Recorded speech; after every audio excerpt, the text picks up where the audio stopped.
Bulantang ang buong mundo sa kumakalat na balitang nahaharap umano sa parusang bitay sa Los Angeles, California ang First Lady na si Liza Araneta Marcos dahil sa isyu ng ilegal na droga. Ayon sa mga ulat na naglalabasan sa social media, labis na ikinalungkot at inyakan ni Pangulong Ferdinand Bongbong Marcos Jr. ang balitang ito na nagdulot ng malaking tensyon sa Malacanang. Ang nasabing revelasyon ay nagsilbiring mitya upang muling uminit ang usapin tungkol sa lumalalang problema ng droga na di umano'y umaabot na sa pinakamataas na antas ng gobyerno. Gayunpaman, mariing pinabulaanan ng Malacanang at ng National Bureau of Investigation (NBI) ang mga ganitong klaseng impormasyon at tinawag itong fake news. Ayon sa opisyal na pahayag ng palasyo, walang katotohanan ng mga kumakalat na balitang na-detain o hinatulan ng kamatayan ng unang ginang sa Estados Unidos. Iginiit ng mga autoridad na ang mga kumakalat na video at artikulo ay gawa-gawa lamang ng mga grupong nais manira at maghasik ng kalituhan sa publiko habang wala namang anumang opisyal na record mula sa Los Angeles Police Department o Korte sa Amerika na nagpapatunay sa mga paratang na ito. Sa kabila ng mga paglilinaw, patuloy pa ring pinagdedebatehan sa iba't ibang plataporma ang seguridad ng bansa at ang integridad ng mga pinuno laban sa ilegal na droga. Nanawagan ng mga eksperto sa publiko na maging mapanuri sa mga impormasyong nakukuha sa internet at huwag agad maniwala sa mga clickbait na headline na walang sapat na ebidensya. Habang pinaghahandaan ng mga posibleng legal na hakbang laban sa mga nagpapakalat ng maling balita, nananatiling nakatutok ang sambayanan sa magiging opisyal na tugon ng pamilya Marcos sa gitna ng matinding dagok na ito sa kanilang reputasyon.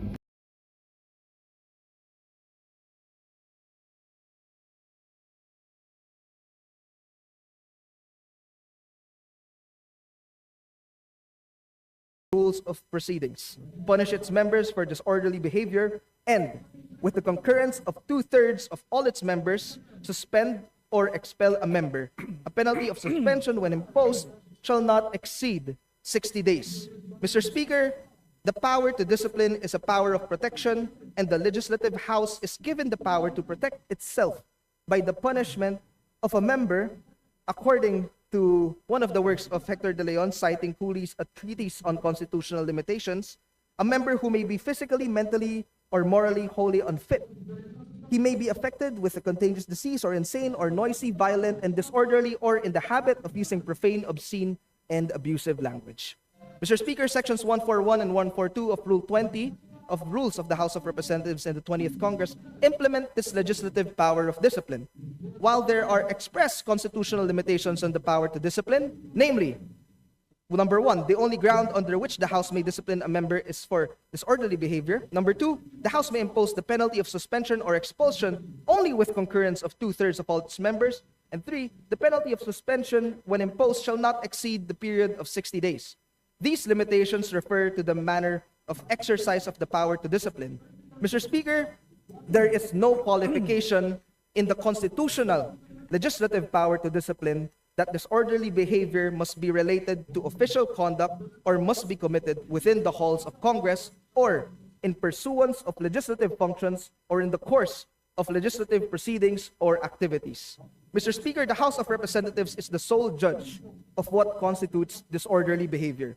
It is settled that the House of Representatives is the sole judge of what constitutes disorderly behavior, not only because the Constitution has conferred jurisdiction upon it, but also because the matter depends mainly on factual circumstances of which the House is in better position to determine, and for which cannot be depicted by black and white for presentation to and adjudication by the courts.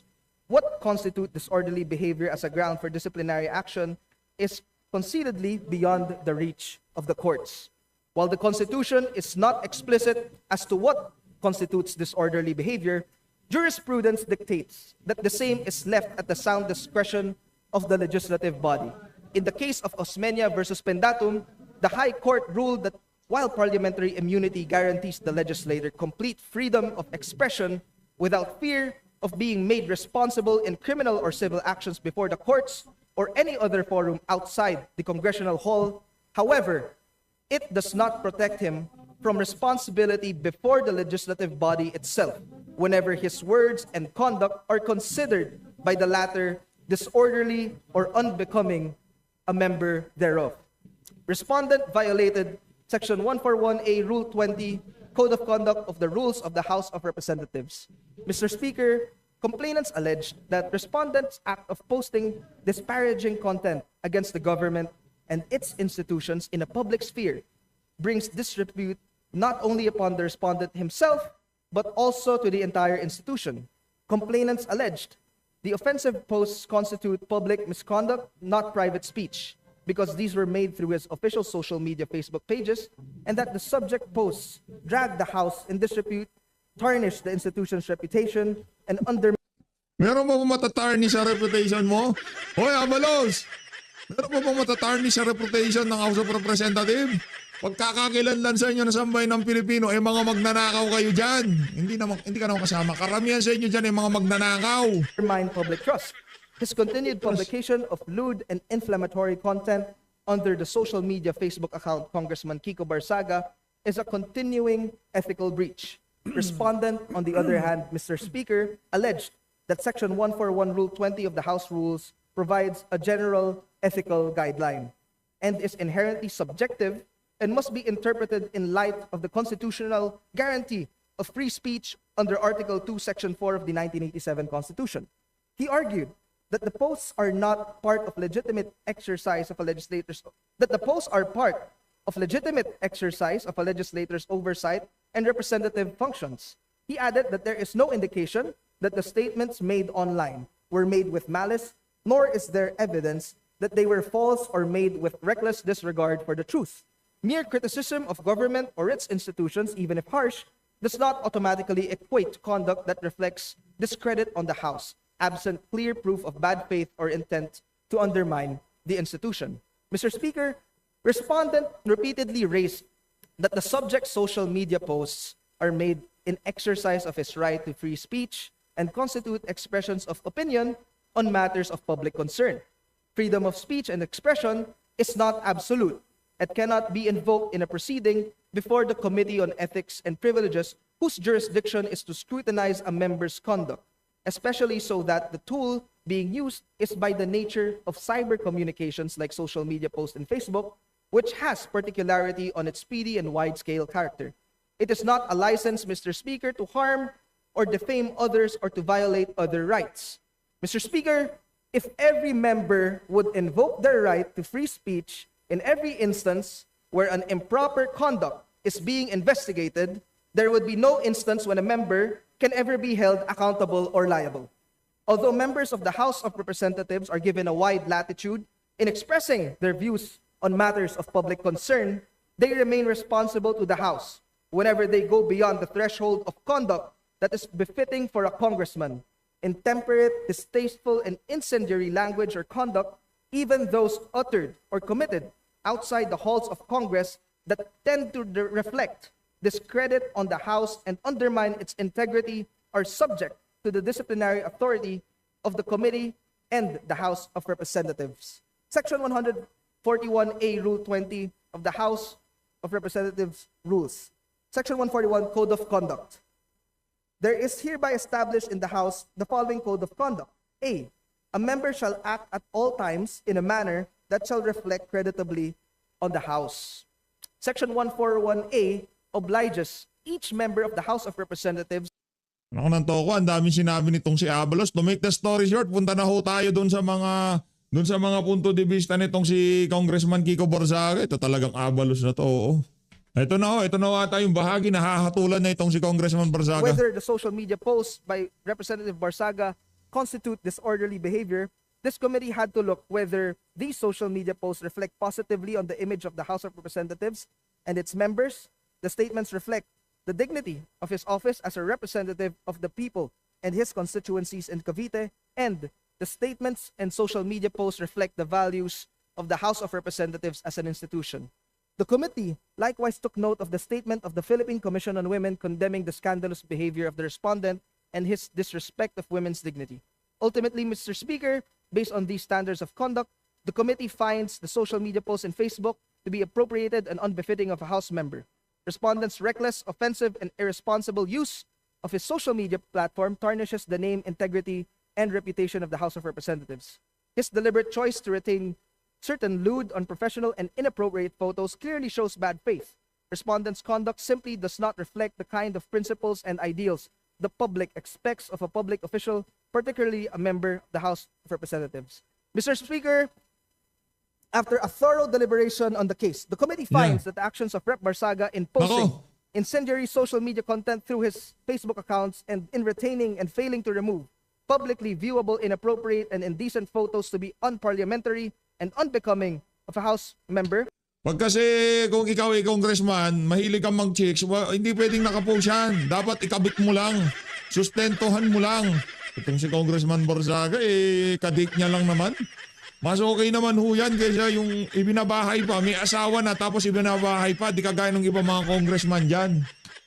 Taken in their entirety, the actions Linis-linisan of na Rep. naman itong Barsaga mga bring to. contempt, discredit, and disrepute to the name of the House of Representatives.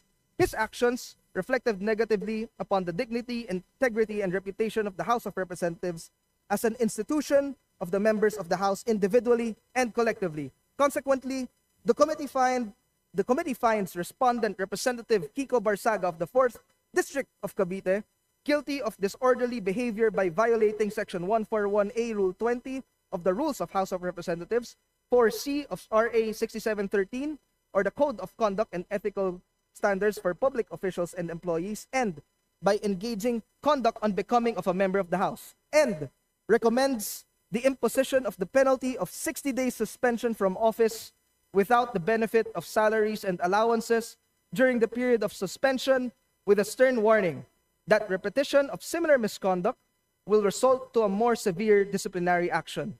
In addition, Mr. Speaker, the committee recommends that the respondent Barsaga Yan. be directed to remove all Nako. 24 social media posts subject of this case within 24 hours from adoption of this report in the plenary. Mr. Speaker, let this be a reminder to all the members of the House of Representatives that as trustees of the people, we are expected to conduct ourselves in a manner that would reflect the dignity of our position in society. Dignity daw ng kanilang position. Ha? Sa society. Anak ng tao yung dignity niyo. Nandun sa ano. Nasaan nga kasi to si Tomboy na saldi ko na to. Yung dignity nyo nasa na? Nasa Portugal yung dignity nyo. Mga walang niya kayo. Dignity pinagsasabi. And in public service. Let us be more circumspect in our acts and words and be mindful of the high standards of propriety required of us as legislators. Maraming salamat, Mr. Speaker. Ayun. Ito na tayo kay Congress Meow na tayo. Congress Meow. Napagod si Abalos. Majority Leader. Napagod si Abalos. Mr. Speaker, I now move to Ito, adopt ito. the findings and recommendations Sino naman to? contained in Committee Report number 28. Talaga naman mga congresswoman tsaka congressman, dinadaan tayo sa forma nitong mga to. And pursuant to Oh. our rules, direct that the Secretary General to read the title of the said measure and their Hindi, kay Congressman Meow na tayo. Walang kwenta tong mga to. Walang patayan ng mic, ha? Game. Honorable Kiko Barsaga is hereby recognized. Okay. Testing. I wholeheartedly accept the Rockstar decision of the talaga committee, to. but I maintain my stance that President Marcos must be held accountable for his crimes. Too many people have died and too much money was plundered from the Filipino people for us to stand down now. Whatever punishment may fall upon me and others who stand against this president who has lost his constitutional mandate of serving the Mr. people is Speaker, inconsequential point of in order. relation to the lives Ayan. of lives Mr. Speaker, and point of futures. order. Yan ho sila dyan sa House of Representatives. Pagka binabanatan na yung mastermind, nagpo-point of order. Hindi pwedeng banatan si Marcos Jr. Anak ng toko, akala ko bang malaya dyan sa House of Representatives? That will be saved when Majority President Leader. Marcos leaves Malacanang. It took the deaths and imprisonment Point of Majority order, Leader. Mr. Speaker. to bring Marcos Mga walang ya talaga itong mga to, mga siraulo. Sr. to Point of order, Mr. Speaker. my punishment is only Anong point of order mo? Mr. Speaker, may we recognize Chairman Nagsasalita pa si Kong Barsaga. Anong point of order? Si Raulo ba itong nagpo-point order na to? for the point of order. Anong point of order nito? Si Raulo na to. Si Raulo ka ba, Brad? Point of order. May nagsasalita Honorable JC Barsaga is JC Mr. Abalos is Speaker, hereby recognized. Mr. Speaker, may I be recognized? The respondent has already spoken. He has said that he has accepted the imposed Ito pala. Si Raulo ka ba? Aso pala ni Marcos Jr. at ni Martin Romualdez. Huy, baka proponent ka din. Wala ka bang malitang natanggap? penalty under the committee report. Therefore, I reiterate the motion to consider the adoption of the committee report and call the roll of members for nominal voting. Mr. Speaker, I just May nagsasalita pa. Bastos talaga tong mga to. Yan ba ang congressman? Si Congress Meow nga, ano lang, unbecoming daw dahil nagsasalita sa admin. Yung bastos na meron nagsasalita pa, parang itong si Janet Garin. Yan ba? Ganyan ba? yielded to the Honorable Barsaga. The floor is mine. But Mr. Speaker, I have a point of order. Majority Okay. Leader.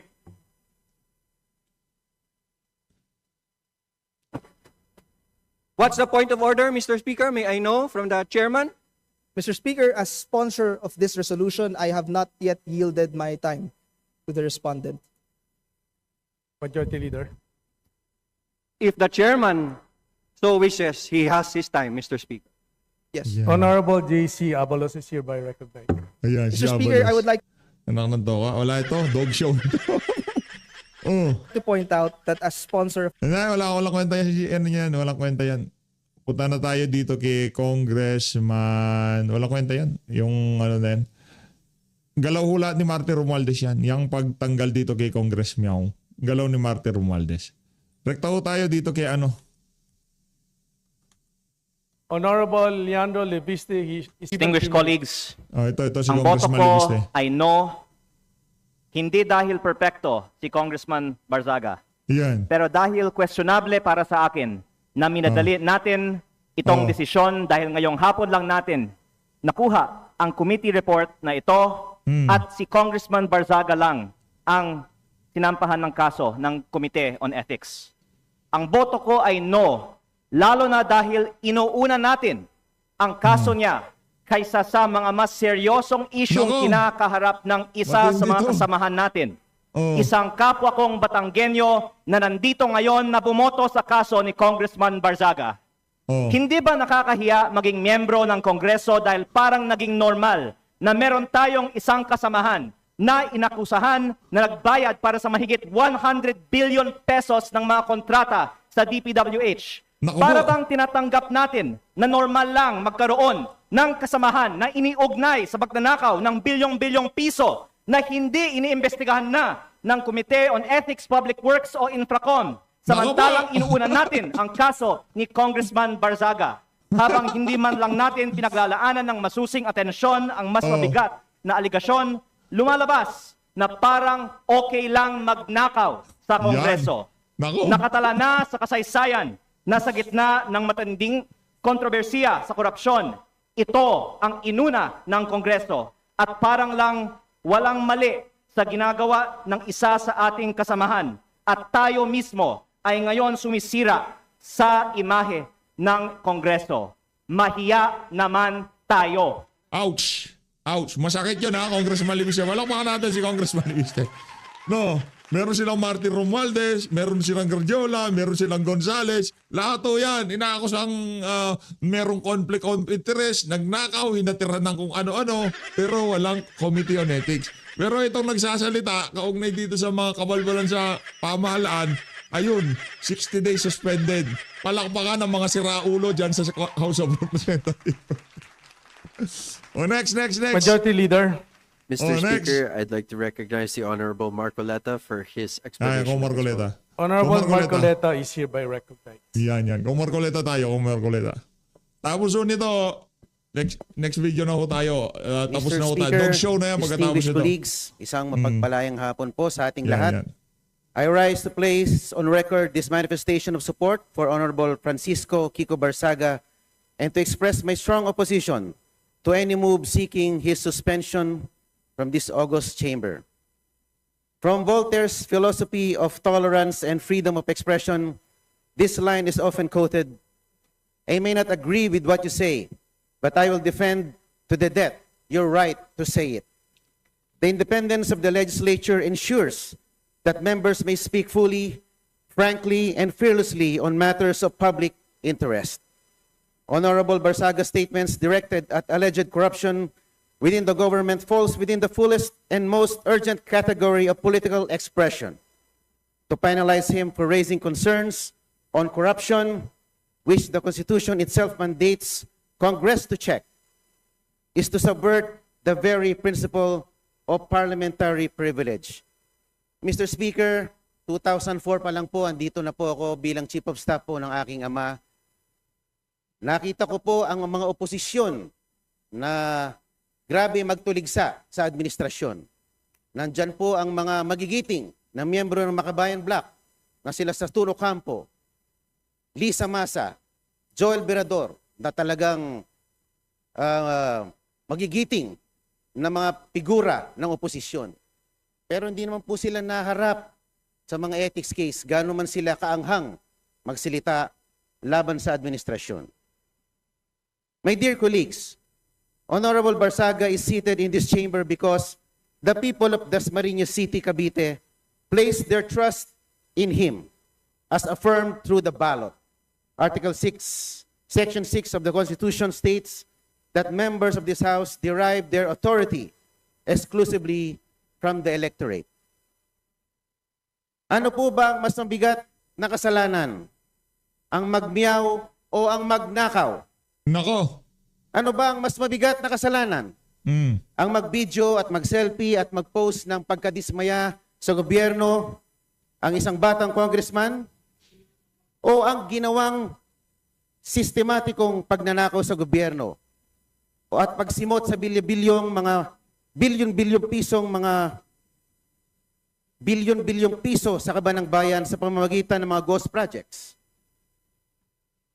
Ang mga posts ni Kong Miao ay mistulang alingaw-ngaw lamang ng saloobin ng nakararaming mga Pilipino. To impose the penalty of suspension is to overturn the sovereign choice of the people. That remedy is reserved only for conduct so reprehensible and destructive of the institution that it overwhelms democratic legitimacy. No such circumstance exists here.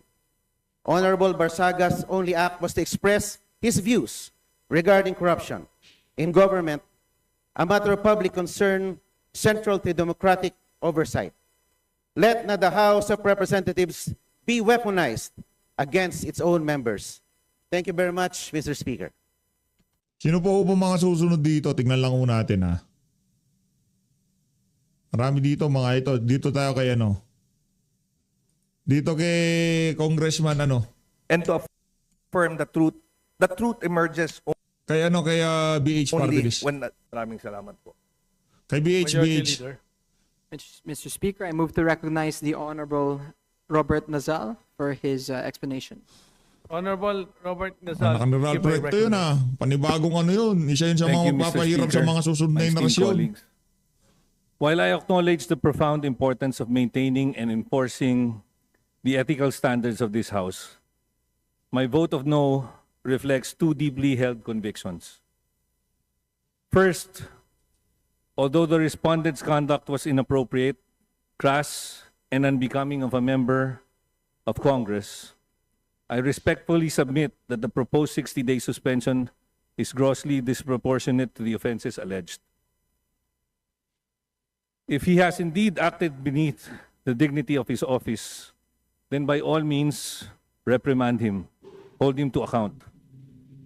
But discipline must always be commensurate to the transgression, and in this case, I believe this august chamber is responding with excessive severity. A reprimand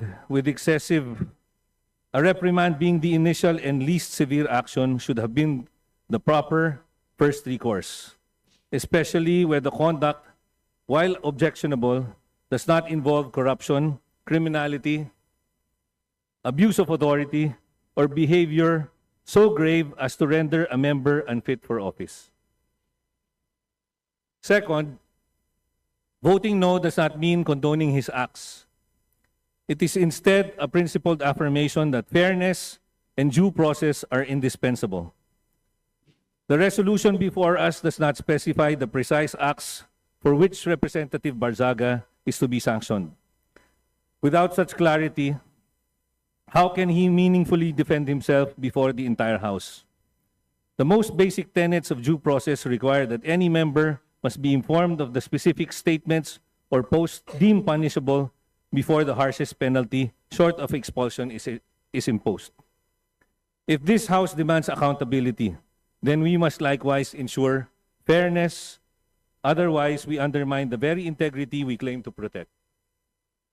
Finally, this vote is also my gentle appeal to this chamber to recenter its energy on the people's mandate. At a time when Filipino families struggle with daily concerns such as rising prices, job insecurity, health burdens, educational gaps, our primary duty is to ensure that their material well-being remains the central business of the people's house. Let us not lose sight of the urgent fundamental issues that affect every household we swore to serve. A reprimand would have been a balanced, measured response, one that upholds institutional integrity without diverting the House's focus from the needs of our people. For these reasons, I register my view that a reprimand, not suspension, would have been the appropriate, proportionate, and constitutionally sound response under the circumstances. Thank you. Ayun na nga mga kababayan, dito na muna tatapusin ang ating reaction video. Maraming salamat.